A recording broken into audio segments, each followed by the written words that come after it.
Don't judge me. Ladies and gentlemen, welcome back to Between the Sharks. We are here with the Datsun 720. We got it to run. Once I realized all the intake valves were bent. We have got to get this thing to run steadily, reliably, before we have to worry at all about it moving and or stopping. Does anybody see a screwdriver? So if fuel was gonna get into this contraption, I reckon it would come in through this hose, which is, that's ancient. I have a hose clamp kit somewhere. Got it from Harbor Freight. Just don't know where it is or what garage it's even in. It seems like the hose clamps and stuff are factory and stock. It seems contradictory to the idea that this engine was swapped. I never get stuff back together looking like factory. Can you just work with me? That's not how that's supposed to go. Apparently, it's just gonna be stubborn. I don't even know why I'm fighting with it. Scalpel. Don't judge me. Solved. All right. Here it is. I mean, I'm just looking where old Mortsky found his. Oh, there is a drain. Rhythm. Sure sounds dry. If you saw the first video, these hornets were indeed occupying the gas tank. Got a baffle so we can't see nothing. You know, if I get a tiny little container, that thing will have 20 gallons in it. All right, now the dirty old oil pan. Whatever's in there is real thick like. This build is gonna be as much junkyard wars as possible. We're gonna use what we can find right here. I brought all these wrenches. The one I didn't bring is a 10 millimeter, so that's probably what it's gonna be. Let's try 12 and see if we get lucky. Oh, it's gonna be a big day. Feels loose. Feels like somebody already got in here to drain it. Watch it, I have like 20 gallons in it. Bone dry. Well, that's good, right? I mean, I don't know. All right, so that was an unusually good start. So we're probably gonna strip every one of these screws behind that holds on the fuel pump protectomatic. I do think I wanna get in there, right? I wanna get in there? Do I wanna get in? Do I need to get in there? Does it matter? I could just disconnect it and see if we get current. That's probably a smarter start. Look at me using my brain pan early in the day. That's garbage, and for some reason I have to hook up this terrible wire to make anything work. I don't know what they removed to get there. We can use the power of positive thinking to get positive juice to the positive battery cable. Stay positive.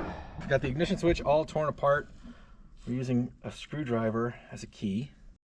So I just popped this wire nut off, and I don't know what the original intention with all this was or where it used to go. I made the guess that this connected to the positive, and I think that's true, but the connections are so terrible that we are not getting what we need to get. So I think I need to solve this the best I can, because even if that were gonna work, it's still not long enough. Back from a wiring run, I had brought a bunch of stuff, but clearly not enough. And I spend most of my life at this point running between the ranch and the house because the tools are always in the wrong place, because I have house projects at the house and obviously major house projects at the ranch.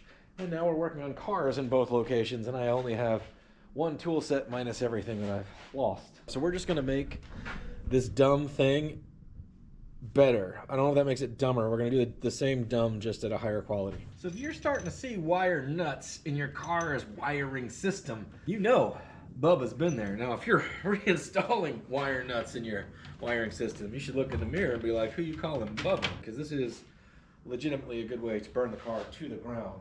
This is the circus. Will things turn on now? So we're gonna take the old Datsun key and turn this thing to the on position and then just listen. I don't know that we don't have a fuel pump. I just assume that we don't have a fuel pump.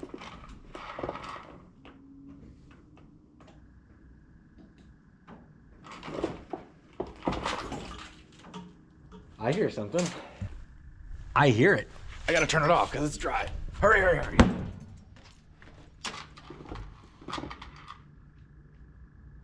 Well, that's insane. Found my buddy's gas tank for the 52. He's out of town for a while. We'll refill it if we remember. But I can't believe that fuel pump was ticking. That's pretty awesome. I'm gonna go flip the old screwdriver key. You guys let me know if it starts to work. Whoa! Started tapping on it. Really started making noise. Whoa!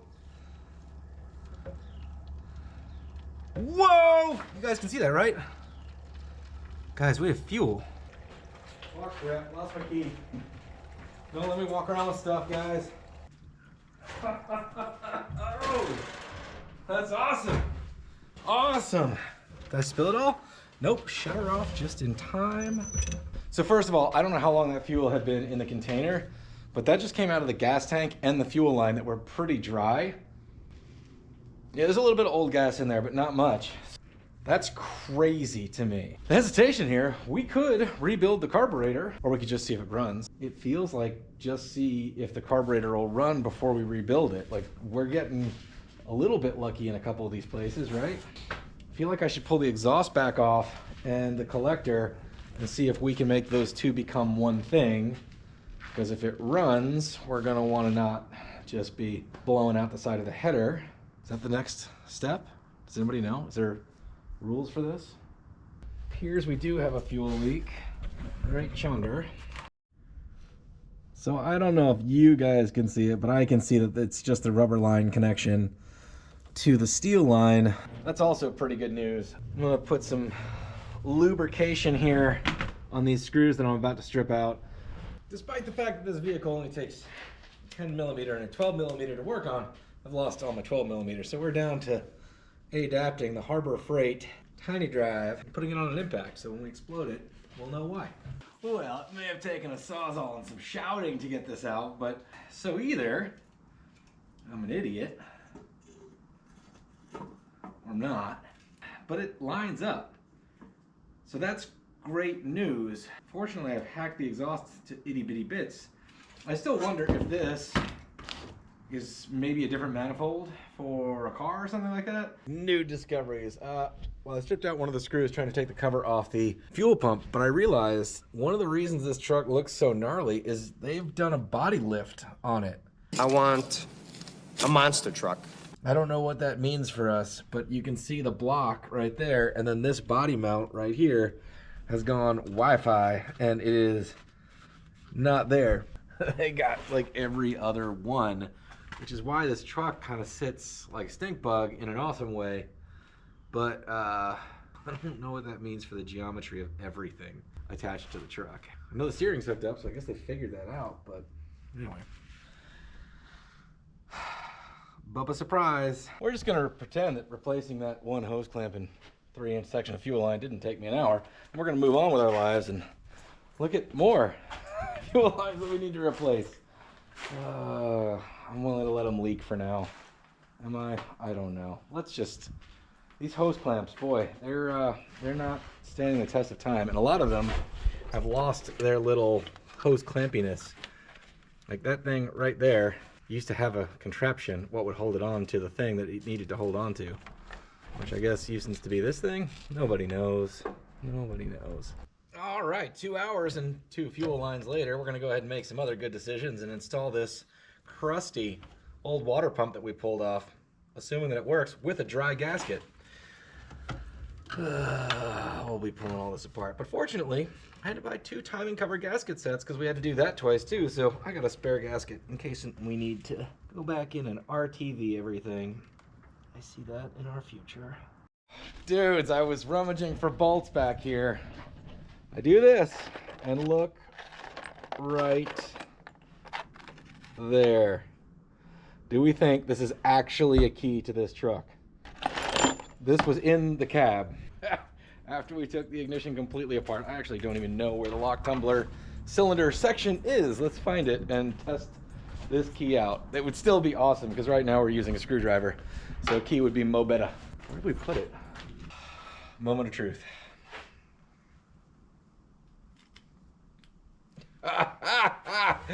Look at that. Unbelievable. It was right there in the cab of the truck in that pink thing until I moved it to the bed of the truck. So apparently I did not have to take this whole thing apart. But I did. All right, just got back from visiting my pals, the O'Reillys, because that's not exactly how that ought to work. I got a new one of those. Oil filter, oil, circuit breakers. Bunch of money spent, bunch more parts to jam on there. Let's get after it.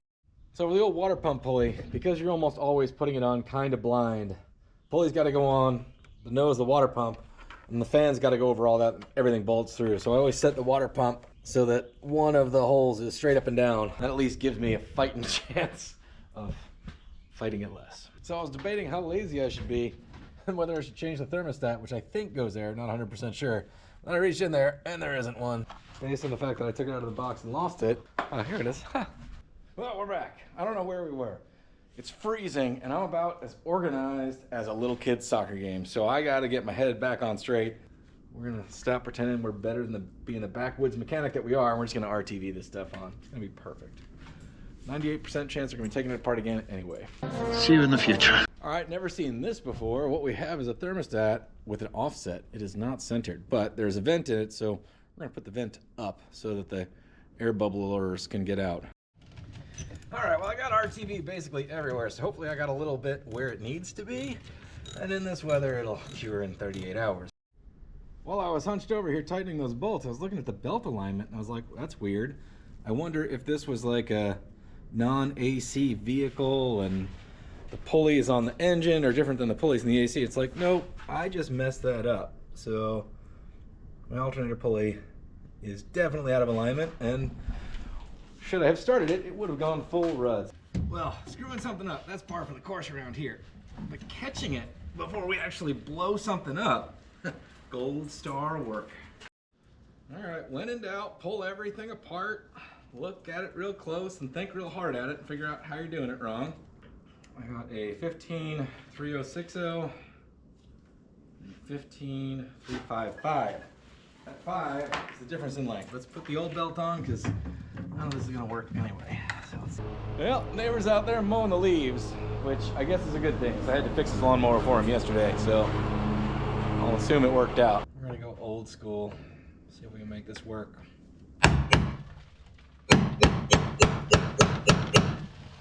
Sounds like it's raining, but no, that's just the rust. All right, so we got our battery situation worked out. All right. Now that we kind of jerry-rigged that, let's find out if this is even the right radiator. I mean, we did find it in the cab of the truck, but I got car parts in cars they don't belong to right now as we speak. Looks like the hose application is on the right side. I don't understand what these weird jimmy jams are, but I guess we'll find out. I think I've got the battery disconnected because I just had this thing jammed against the positive. Feels right, but not quite right. So when it fits, it just barely fits. All right, gang, we got a situation that I think a lot of guys starting on their first car are gonna relate to. So follow me here. I'm trying to get this radiator in, and I have what may be a hole that lines up to mount it over here on this side, so we're gonna try to make that work. The thing is, this thing got crushed by a tree. So this whole side, you can see, I mean, everything's cattywampus, so it's hard to tell exactly what's going on, but this side is the not crushed side, and this side is hammered. So right where we need to mount the radiator, this whole thing is folded in. And this is what will mess with a first timer so bad. You're gonna see that, you're gonna say, well, I can't put the radiator in until I fix that. And you're not wrong in that thinking, but that thinking leads to a truck like this or an old car with some rust. That basically takes an assembled vehicle and turns it into a disassembled vehicle. And a disassembled vehicle is probably the #1 thing that turns into a dead and stalled project. You got to make sure that you don't follow doing it right the first time into a pit that you'll never get out of. Like right now, if I can keep my eyes on the prize, I just want to see if this thing will run. And then if I can get it to run like well, then I want to see if it can drive. And then if it runs and it drives well and I really enjoy it, if I decide I want to make it better, yes, I will have to retread this ground. If you go down the, I need to fix this before I fix that, and I need to fix this before I fix that, but I need to fix this before I fix that, you may end up completely disassembling your car. And I know from experience, on my 54 Chevy, it took me over 5 years to get that car on the road, and it was my first car. And I'm not saying I didn't enjoy building it, but I wonder how much more fun I would have had if I was tooting around in it while I was fixing it. Instead, I was showing up at the car shows with all my buddies and my project car was in the shop. So I'm not telling you how to do stuff, but just be cognizant of the pitfall. So what we're gonna do is keep our eyes on the prize. We want to get this thing running and running well so that we can continue on to get this thing back on the road. And to do that, we're just going to figure out a way to mount this radiator temporarily. Then that temporary solution will likely become a permanent solution, because that's what happens around here. I know some of you guys out there know what I'm talking about all too well. All right, it's in there kind of. I mean, one or two of you guys are gonna hate this, but I had to use self-tappers for now just to make stuff stick, because again, I'm putting together a car. I don't know how it went together originally. I found it disassembled and not running, and this is not my bread and butter. Like that C10 I did on the channel, I had a pretty good understanding of what I was working with walking in. This is like going into a test completely unprepared. Familiar with the subject generally. We're just making it up. That's basically what I'm saying. All right, so my original assessment was wrong, but so the good news is this collector actually does fit the exhaust manifold. That's great news. And I was able to get the correct gasket from the O'Reilly's, which I'm sure is around here somewhere in the... Hey, there it is. I hate exhaust leaks, but I'm pretty good at learning to live with them. It's pretty much everything I have is a little bit of a leak. And that way you can always tell yourself, no, that's not a lifter, that's an exhaust check. It's fine. Nothing to worry about. Yeah. Be able to fish this down. Oh boy, howdy. I can't imagine a scenario where this does not turn into an absolute disaster. We have a makeshift drain plug, ancient parts, and a radiator that we're not sure if it's most like a sieve, a colander, or a cheese grater. So I think my feet are just gonna get wet, and I can accept that. My water jug doesn't even hold water, apparently. So I guess I gotta get just enough in to see if the first line of defense fails, which is our makeshift plug. How much did I put in? Anybody count? Why didn't you guys say anything? It's right here. I'll cut it right before it bends.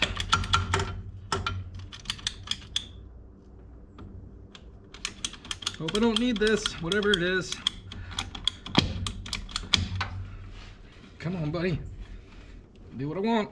I mean, it just might work. It's Murphy's Law. As soon as I put this in, it's gonna leak everywhere. But if I don't put it in, it's gonna drop to 12 degrees tonight and stay that way for a week. So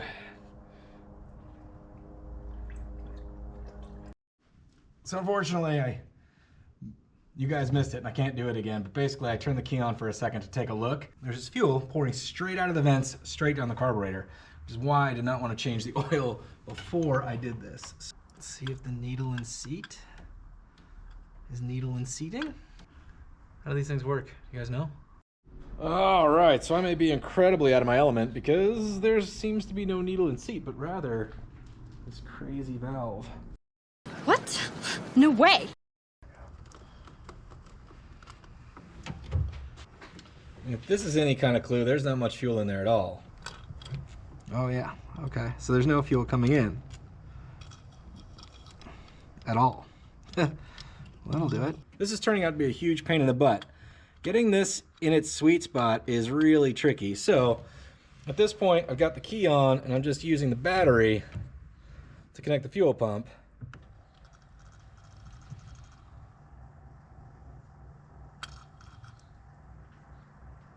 Is that working? Did I just get it now that you guys are watching? Inconceivable.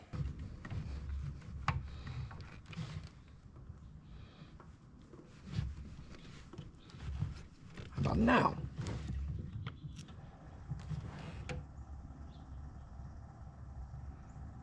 I can actually see fuel in the ball.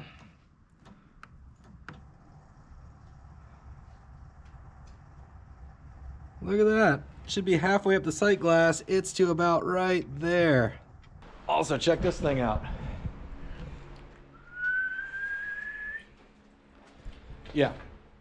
Bought a vintage surfboard I don't need. 89, 90 Surf Cruiser. According to the guy that I bought it from this morning, this was made at Ron John Surf Shop when they were still shaping in the alleyway.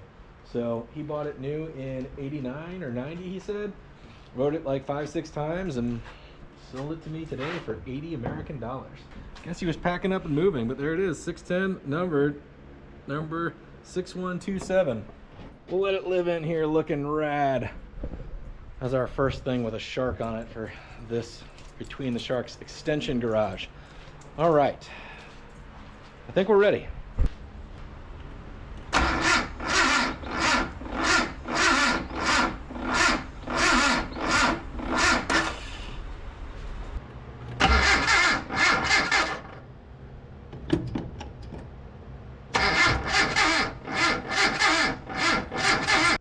Starting to feel like it's not fuel right now. I'm feeling like it's spark again, which we had a really, really weak spark. All right, we got the timing light hooked up now to see if we get any flashy. Anything?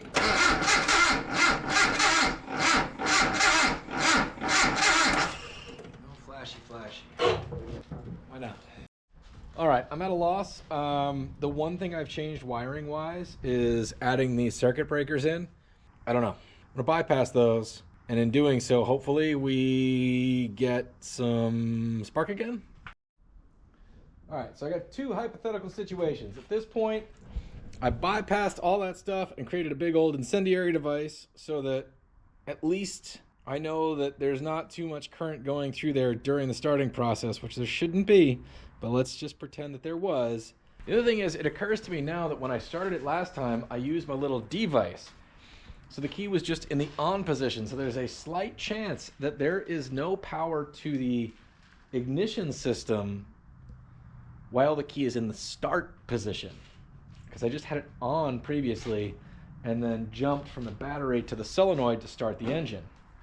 So we're gonna try this and see if we get spark. If this doesn't work, then we're gonna go put our little button magoo on there and see if we turn the key to the on position and then spin the engine over. If we get spark, then. So if I swing it to the on position and ground it, I have juice. But now I gotta see if it has juice while starting. But I don't have enough hands to bring you along. I'll tell you all about it.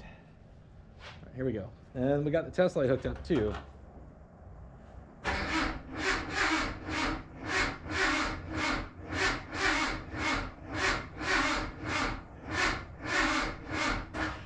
Getting a voltage drop down to 9 volts, that could be our problem.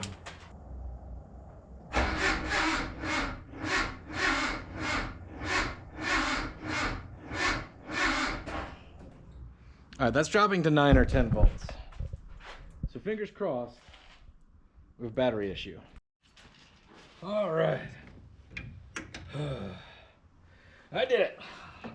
I paid the fine people at O'Reilly big money. After we saw the voltage drop, there was clearly no going anywhere. We may still have a voltage drop problem, but clearly that battery that came off the cheap car trailer that I bought that used to power the winch was pretty worn out. We knew that going in, but it got us by for experiment's sake. I'm justifying it. Magically won't let that other battery work because it would have saved me many dollars. But hopefully the anguish, the money spent will vanish into a smile when this thing barks off and hopefully doesn't catch fire. No promises on either part of that.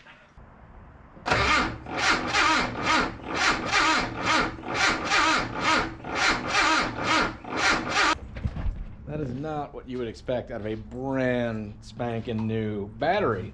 It's the exact same thing plus the voltage drop. So it tells me, or makes me think, I've got a weak connection somewhere, but I don't know where.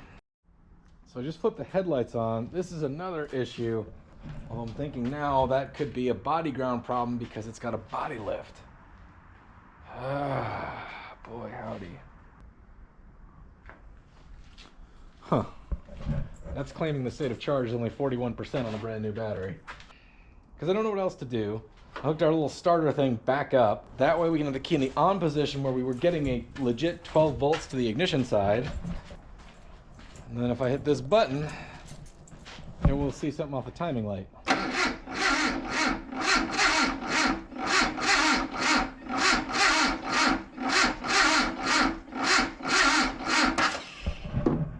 is it turning so slow?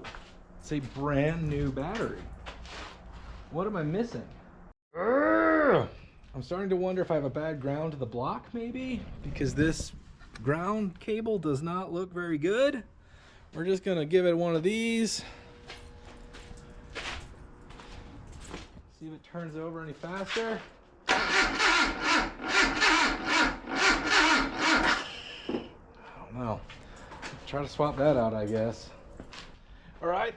Instead of replacing the ground, we just even added another one. So if that's a bad connection, now there's even more connections as is.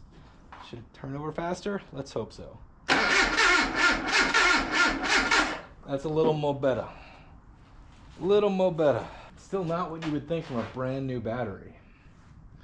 And a brand new starter, for that matter. We're still looking for signs of life out of this timing light.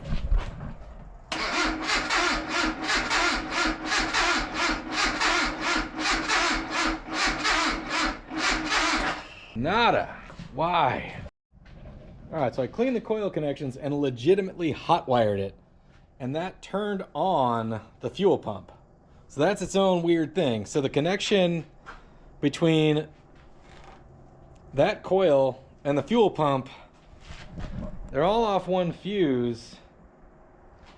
I don't know. I'm gonna turn the key to on, and we're just gonna try to start it. Let's just see what happens. Still not seeing a spark. I've got it directly grounded. Because of what it is, let's just Uncle Tony it one last time. We're gonna have to change all this oil anyway. I don't know if we really saw much of a spark.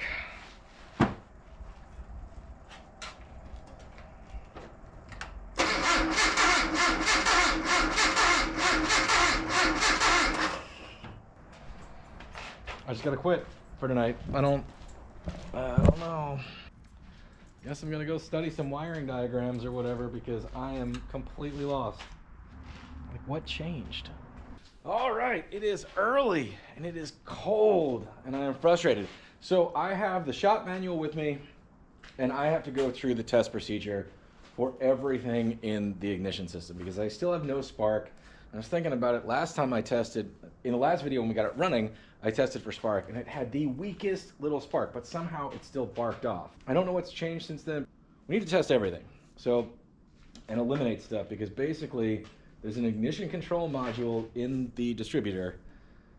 And if everything else checks out okay, then that's what's bad. That's what the test procedure says. It's like if all else fails, test everything and then change that out. And unfortunately, this is one of those situations that makes me go, oh man, because none of this stuff is available locally. If you're starting out with a classic car, that is a killer. And if you want something to be a daily driver, that's also, in my opinion, if you can't get ignition parts, like, man, that's a problem. I mean, even my C10 with an inline six, they got points, distributor cap, plugs, wires, all that stuff is on the shelf all the time because they made that engine for so many years. This is an oddball. All right, I'm gonna dive in. I'll bring you in if I find anything interesting.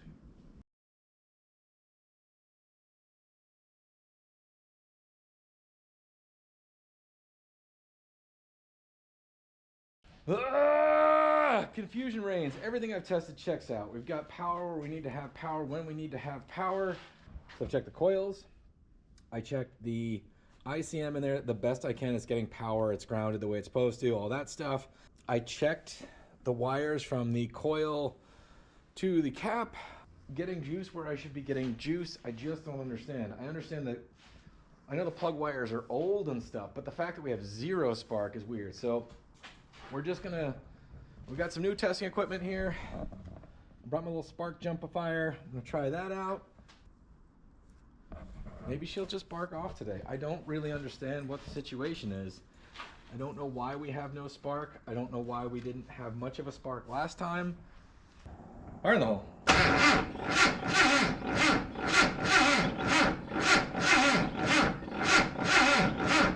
All right, gang, I'm kind of getting close to my wit's end. I went and got a new battery because I just tested the other new battery and got 300 cold cranking amps, which is about half of what it should be.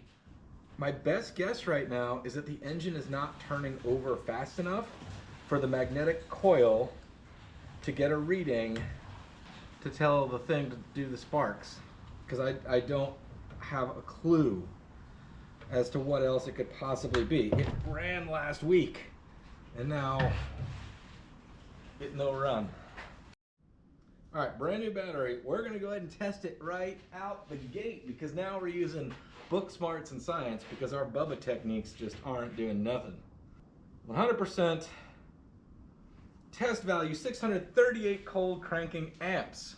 I really hope this spins over faster, because if it doesn't, I don't know what to do.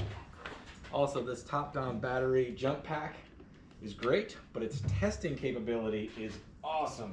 The last battery that I just returned had 332 cold cranking amps.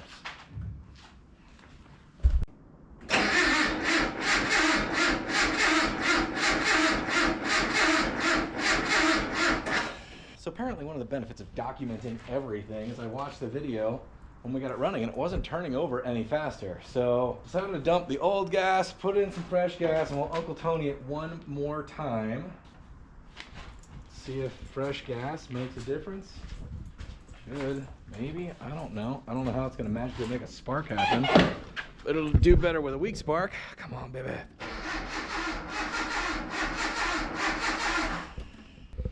Nothing. All right, running out of options here. I cleaned everything in the distributor again.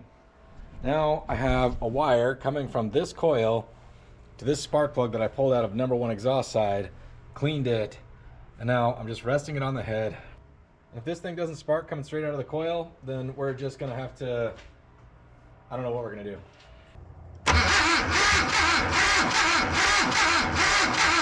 Nothing. Let's try the other coil. Swap-a-roo. Nothing. Oh, wait. There we go. Hang on, we're getting a spark now. Okay, let's try the other coil. Here we go.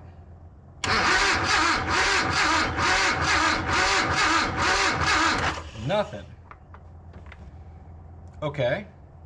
So, the one thing I have up my sleeve is an ignition coil. Now I don't know if these must be internally resisted coils, because I don't see a resistor, but this one's not, so it'll give the full boat for a minute. So let's just swap this out, see what we get. Just got it jammed in there. Same test, new coil.